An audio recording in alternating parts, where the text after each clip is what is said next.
আমার প্রিয় ছোট্ট বন্ধুরা, আজ আমি তোমাদের একটা সুন্দর গল্প শোনাবো। ইস্টের নিজের জীবনের ঝুঁকি নিলেন। হামান কেবল নিচু মনের লোকই নয়, সে ছিল বড়ই অহংকারী।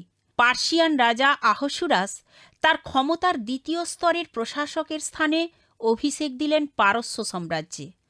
সকলেই তার সামনে অবনত হয় ও সম্মান দেখায়, কিন্তু মর্দেকাই, যিনি ইস্টেরের সৎ পিতা, তিনি তা প্রকাশ করলেন না। তিনি কখনোই হামানের সামনে মস্তক অবনত করলেন না।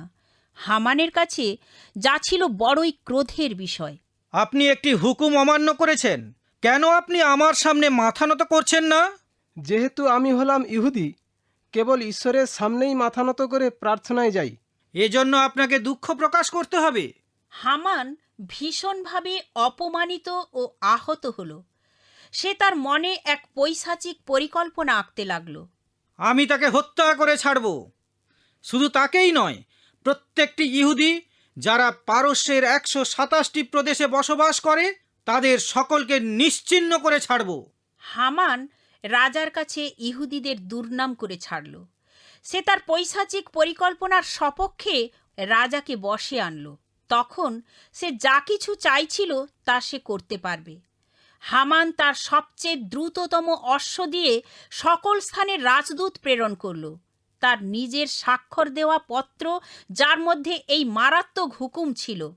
রাজাজ্ঞা শুনুন, ডিসেম্বর 13 তারিখে প্রত্যেক ইহুদি নরনারী ও ছেলেপুলে সকলকে হত্যা করা হবে। কাউকে বাঁচিয়ে রাখা চলবে না।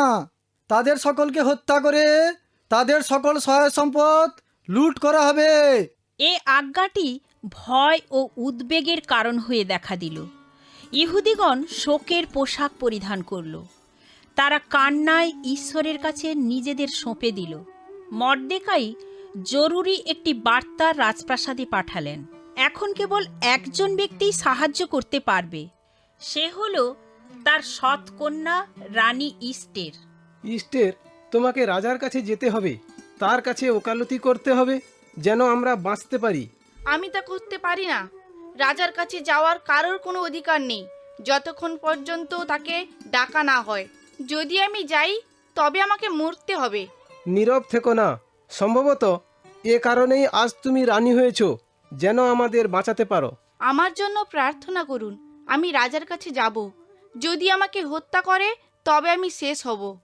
ইস্টেরের মতো যিশু তার জীবন বলি দিয়ে দিয়েছেন।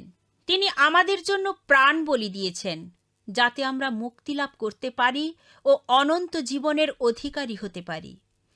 ইস্টের সবচেয়ে সুন্দর পোশাক পরিধান করলেন। তিনি কম্পিত হৃদয়ে রাজদরবারের মুখে এগিয়ে গেলেন। রাজা তার আগমন দেখতে পেলেন। তিনি কি তাকে সাদরে গ্রহণ করবেন, নাকি? আমি তোমাকে পরবর্তী নাটকে বলে দেব। বাই বাই ছোট্ট বন্ধুরা, আমি অতসী। তোমাদের প্রশ্নের উত্তর পেতে চিঠি লেখো। All India Masih Jamaat, post box number 6079, west Patel Nagar, New Delhi 1100008, India.